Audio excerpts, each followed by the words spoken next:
The big wave of attacks is yet to come. After several days of war, that's how U.S. President Donald Trump is threatening the regime in Tehran, or what's left of it. Alongside Israel, the U.S. has been launching airstrikes on thousands of targets in Iran. Questions over the legality of the operation are dismissed with claims of imminent danger. Donald Trump and Benjamin Netanyahu framed the war as one of self-defense in the face of the threat posed by Iran's nuclear and ballistic missile programs. Iran's retaliation has sowed chaos in the region. Tehran's counterattacks have targeted Israel as well as military and civilian targets in the Gulf. Where is this war heading, and do those who started it have an exit strategy? Today we ask, is Trump's war in Iran an unpredictable gamble?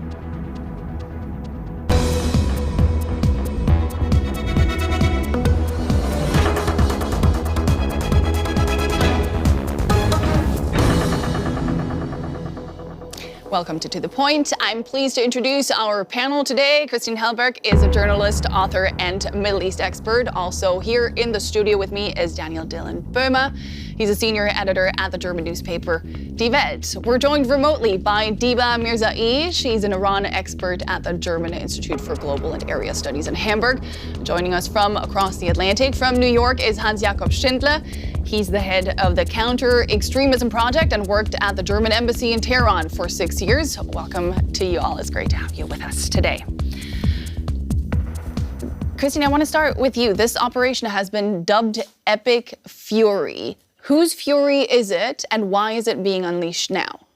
I think the US and Israel want to take the opportunity to once and for all finish with the nuclear program, to stop and to destroy the missiles program of the Islamic Republic of Iran. But I would argue that the biggest threat that this regime poses is to its own people. It's not to the US, definitely. There was no imminent threat. It's illegal under international law. And the threat towards Israel was diminished already last year. So I would argue the idea is to have a Middle East that serves pretty much Israeli interests, and which in the end would not definitely or not, it's not sure that it will serve the Iranian people with some self-determination, because this is definitely not the way that Donald Trump and Benjamin Netanyahu look at the world. Yeah. They are trying to impose their own ideas and to force other countries and other people into obedience, basically. That's their vision of running this world and the region.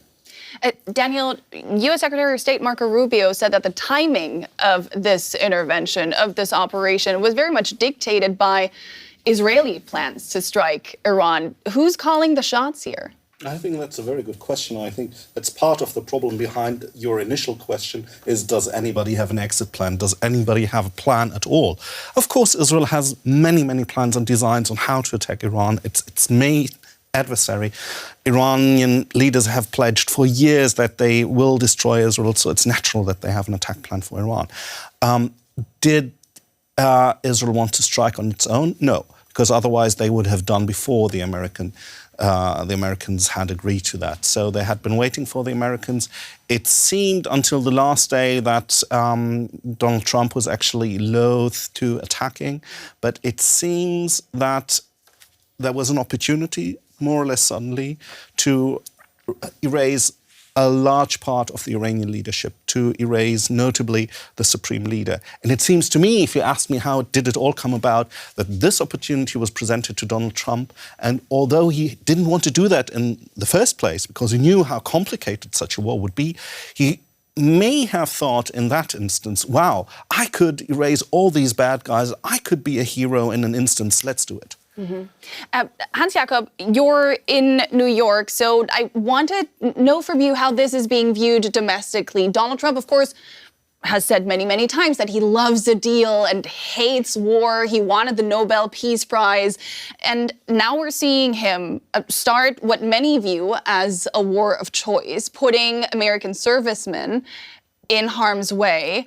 How is this playing to the domestic audience, to the MAGA base? And why do you think he went ahead with it, knowing that this could cost him domestically at a very, very delicate political moment? Yeah, I mean, domestically, this is a massive gamble for Donald Trump. This year, we have the midterm elections, and it doesn't look particularly good for the Republican as it is.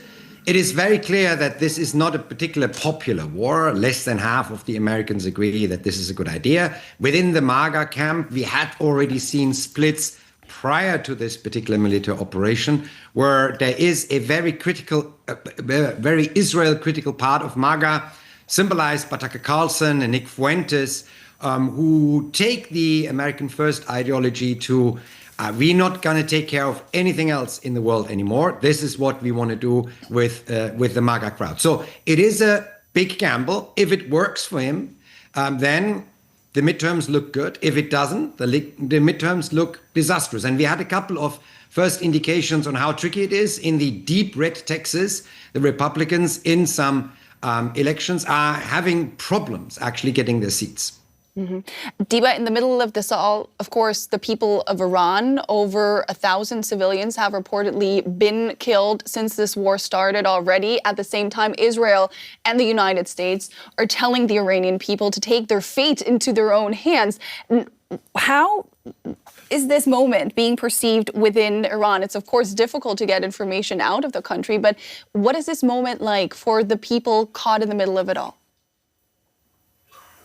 I think what you've just mentioned, that it's very difficult to actually say what people in Iran want, is quite critical, because we have very different opinions in Iran. We don't have reliable data, so that I cannot really stand here or sit here and speak for the Iranian civil society. But I personally have heard quite different and mixed feelings amongst the population. There's still some people who think the only way to end this regime is external intervention. But then some people who are against this regime are quite critical now that this intervention is targeting way too many civilians and also cultural sites in Iran, so that you do see a bit of hesitation amongst quite a few people in Iran in terms of these external attacks. Mm-hmm. Daniel, European states have been conspicuously quiet about the U.S.-Israeli war in Iran.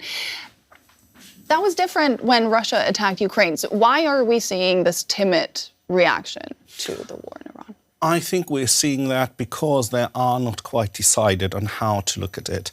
They have, of course, an issue with the fact that it's not that it's a clear breach with international law. Mm-hmm. They have an issue with the potentially destabilizing effect this war could have because it's not thought through.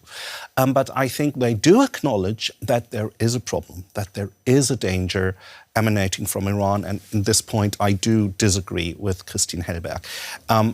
I think there was an imminent danger. The question is an imminent danger of what? There wasn't an imminent danger that the Iranians would suddenly build a usable, deployable nuclear weapon. Mm-hmm. But there is an issue with 440.9 kilograms of highly enriched uranium, enriched up to 60%, which are missing. And that's not the Americans or the Israelis saying that, that's the International Atomic Agency saying that. And this material could be further enriched in a very short space of time onto weapons-grade uranium, which could then be used maybe not to build a nuclear missile, but to build a small nuclear device which could be used for a nuclear test. And I think that was a clear danger that might be reduced with military means. And of course, the missiles arsenals that the Iranians have been hoarding over decades, they pose a clear danger to all the states in the region. And I think the Europeans acknowledge that. Is that enough of an excuse to break with the international rules-based order, Christine? The problem is that I think in the middle term, this will backfire, especially to middle powers and small countries like Germany that very much depend on the fact that the international law is applied for every state in the same way. Otherwise, we will have a world order, and we are already heading to that world order where the big powers can just do and enforce their own interests the way they do, be it the United States or Russia or China or India in the future. So this is very problematic for a country like Germany, for example, or any other European country that depends very much on the fact that everybody is the same and counts the same in front of international law. This has not so much to do with human rights. We all agree that this regime in Iran has to be toppled, but it has to happen from within, probably with with the people being engaged in it, and to uphold international law and to uphold the international world order does not mean that you defend these kind of regimes. It's just something that we built after the Second World War on the basis of Germany's Holocaust, the Second World War that we had started in Germany. So this is the big lesson of this huge war, was that we need an order that applies for everyone. And the double standards that we are seeing for 2.5 years concerning Israel's war in Gaza, for example, that we are now seeing in talking about Iran, this is harmful for the international order as a whole, and especially for countries that are not the world powers. Yeah. It might apply to all, but it doesn't work in every situation, international law. We have been trying to solve the nuclear program, the nuclear problem that emanates from Iran for decades within the framework of international law, and it hasn't been solved. To the contrary, it has grown to a very frightening degree now. But will this serve the Iranian people? We are not very positive on the fact that this regime change from outside, that the idea to, with military means, to topple a regime, that this in the end will bring about democracy and freedom is something that we have not seen, especially in the region. It had never worked out. So the problem is that if this justifies this kind of war that in the end might even reinforce the position of the Revolutionary Guards, which is the crucial power base inside Iran. Yeah. And I want to bring in Diba at this point. Diba, is regime change really one of the goals here at this point in time from what we've been seeing and hearing over the past days? I think this is it's very difficult to say what the US actually hopes to achieve with this war. There have been very mixed messaging in these past couple of days. It started out with saying regime change is a goal, but then they basically said regime change is not the goal. Democracy is not even a goal. We have some military goals that we want to achieve. So it's very difficult to say at the end of the day how the US wants to achieve any of it. But if regime change is the goal, then I think the empirical evidence is quite clear that regime change doesn't necessarily lead, and in very small cases leads to a democratic transition. What will most likely happen is another authoritarian regime inside of Iran, and I think the empirical evidence is quite clear on that. Hans, can there be an exit strategy if the goals aren't clear?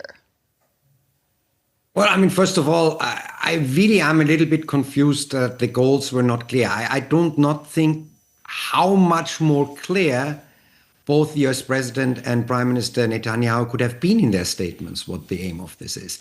It is reducing the danger that emanates from Iran, from its nuclear dossier and from its ballistic missile dossier, and to actually change the regime in Iran by enabling the people of Iran, who since the 1990s have continuously tried to, via elections and demonstrations and pressure, and real, actual, massive amounts of efforts and demonstrations to change or reform this regime. In 2009 with the Green Movement, in 18, 19, in 2022, and in 2025, with the result that ever higher casualty figures were generated by this regime, was very clear that they are willing to kill as many of its citizens as it takes to stay in power. In addition, I really understand the German discussion around international law. However, it all hinges on the fact of what the definition of self-defense is. And it just simply is ignored in this discussion that this is not a conflict that started on the 28th of February this year. This is a conflict that started in October 2023, where you had Hamas, then Hezbollah, then the Houthis, all Iranian proxies attacking Israel. And then in April 2024, you had Iran attacking without Israel attacking first, Israel with ballistic missiles and drones. So this is not in a vacuum that this happens. This is a 2.5-year conflict in which we are. And to just simply focus on the 28th of February in isolation and said everything was fine, but now there is an unprovoked aggression of Israel and the US is simply ignoring what happened the last 2.5 years in this region. Yeah. Well, we should not ignore, excuse me, that the war did not, yes, that it did not start in October 2023. Yeah. You know, this is a broad history of Israeli occupation. We cannot just burn it down to the fact that Hamas attacked Israel on that day. That's that the origin comes in a context. No, he just put in the fact that we are in a state of war. Israel is in a state of war since October 7th of 23. This is correct, but this has not started on that day because there is a history to that conflict, which is on an ongoing occupation of Palestinian land. I mean, so you cannot just ignore the fact that the Hamas attack was a terroristic attack. It was crimes against humanity, war crimes, we all agree on that, but it comes in an historic context. So to just leave that out and pretend as if Israel is the only democracy that is being attacked from all sides is a little bit naive if you look at the fact that how Israel is leading the war in Gaza, how it has occupied the West Bank, what is going on right now in the West Bank. This all leads to the fact that the Israeli government, and it's very much saying so, is aiming at building a greater Israel from the river to the sea. This is what they are saying, and this is what they are doing in the West Bank, in Gaza, with ongoing occupation, Christine, with ethnic cleansing. The origin of the Iranian-Israeli conflict, that the origin of the Israeli-Iranian conflict is the occupation of Palestinian land. Excuse me, but that's repeating Iranian propaganda. No, I'm not saying that's that. the legitimacy which they give to their own. I didn't say that. But it could be interpreted that way, and this is what I think you should clarify. Yes, I just clarified. This is not the case. I answered to the fact that he was saying this all started on October 7th in 23, and this is just a simplistic version of what has been going on in the Middle East. All right. Point taken. Diba, you have another point to make.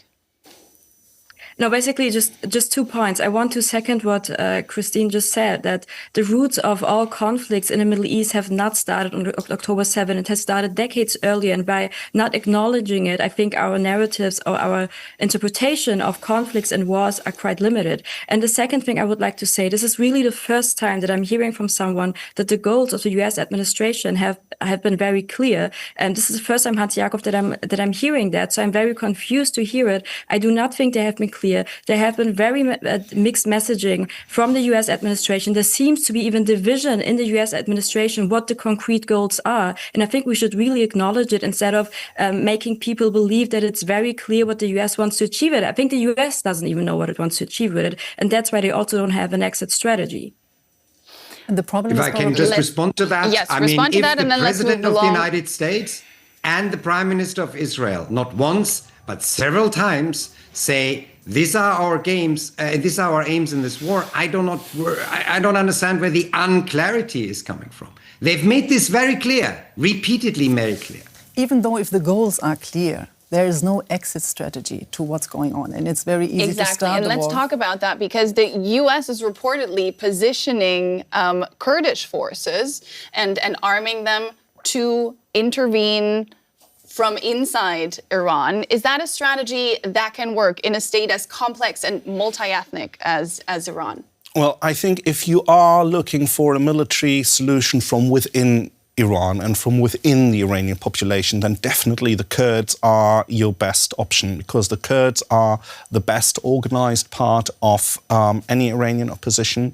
They are the ones that have the broadest popular support within parts of the population, and they are I'm not trying to be cynical, but they are used to fighting. Kurdish people have fought many conflicts in the past decades. Does that help?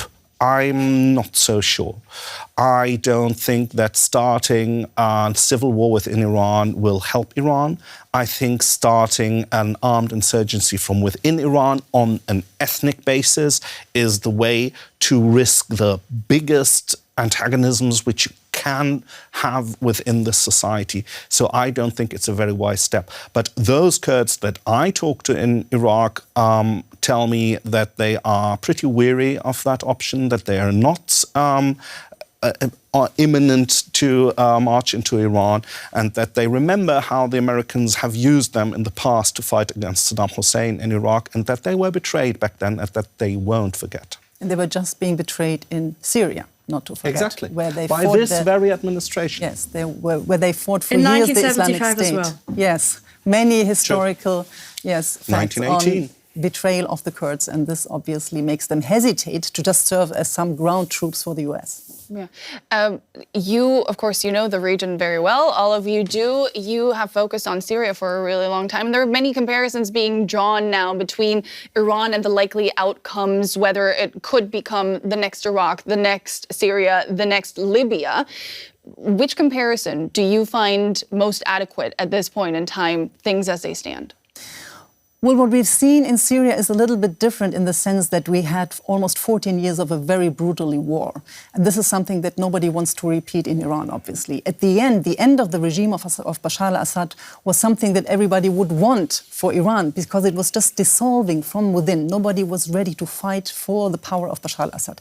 So everybody looking at Iran now is thinking about how could we convince the revolutionary guards, the Basijis, 1.2 million people under weapons. How could we make them turn their back on that regime and come to the conclusion that this regime might fall, so it would be in their best interest to leave it and to look for another scenario. But this is difficult to say right now because the Iranian regime is not being built under one leader like Bashar al-Assad. And as I said before, the Syrian regime had already tried to survive for 14 years. It was weakened and nobody really saw a sense in fighting for the interests of Bashar al-Assad himself and his surroundings. Yeah. Diba, how strong is the Iranian regime right now? I would say it has been destabilized. We should not underestimate the effect that the killing of the supreme leader had, who has been a charismatic figure and someone who could enforce authority amongst the ranks. But still, this regime's main goal is to survive, disrespectful of who actually in this regime survives. So individual figures are not the most focal point, I would say, in this regime. Right now, I think what they're trying to do is to have an orderly succession to Khamenei, to also signal internally, but also externally, that they are surviving and that they're coming strong out of this. We still have to wait and see if that is actually going to play out, or if we might even see some internal division in the long term. But at this point, we still can't say what will happen. Hans, we've, of course, seen a certain degree of conflagration throughout the past days. Why do you think Iran has been lashing out specifically at the Gulf states, and not only at military targets there, which was to be expected, but civilian targets as well? What's their calculus here?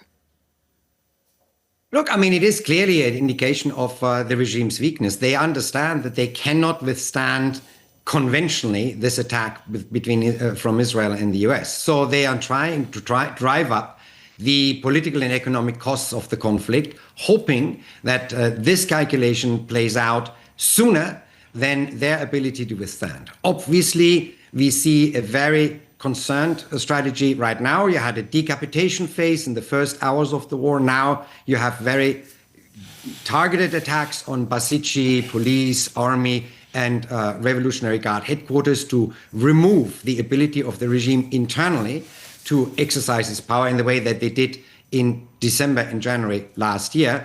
And it is actually getting to a point where we could see the regime fizzle out a little bit. Obviously, it's built for resistance. Obviously, it's built on several various power centers in which the role of the supreme leader, while he is the most powerful person in the country, is actually to moderate these various power centers. Over the last couple of years, this balancing act has a little bit gotten out of balance because of the ever-growing role of the Revolutionary Guard politically, economically, militarily, and in the security apparatus. But that's what it is. So it is not a one-person dictatorship, as the colleague has said. It is a multipolar oligarchy that is actually built for resilience. Yeah. From the regional point of view, though, this is a risky game that the Iranian regime is gambling, because by breaking down the bridges that it had to several Gulf states, they were negotiating. They were, in the end, trying to facilitate these negotiations, especially Oman, especially Qatar. So by attacking now even civilian targets within these Gulf region, it's probably pushing the Gulf leadership more into the camp of the US and Israel, which will backfire maybe for this regime in Tehran. Backfire in what way? Do you think, Daniel, that the Gulf states could be actively drawn into this conflict, that we could see the Gulf states striking Iran? I think it's not quite imaginable for the Gulf states to conduct an extended military campaign in Iran. They don't have the means to do that. They might be, and I think this is being pondered now, in capitals in the Gulf states to maybe conduct symbolic strikes. Apart from that, I hear that the Gulf states are lobbying Western partners pretty strongly for more support. Of course, in the first place, the United States, but also European partners. We have seen the Emirati foreign minister flying to both Paris and Berlin without a lot of reports on what was being talked about. But we also saw that the French have already deployed aircraft carrier to the region, and the Brits have also sent further ships. I think this is a question that will rise in prominence, especially with regards to security of shipping in both the Hormuz Straits and the Bab el-Mandab, the Red Sea. Yeah, we'll have to almost leave it here. One last question to Christine. Will this gamble pay off for Donald Trump? I'm not sure, and what I see, the worst-case scenario is that all of these three countries will declare victory after several weeks. The US will say we've finished the nuclear threat. The Israelis will be happy with whatever comes next for the Iranians. The Iranian regime stays in power in whatsoever shape, and they will say, well, this is our victory. And in the end, the highest price to be paid will be by the Iranian people that opted for a change and will not get it.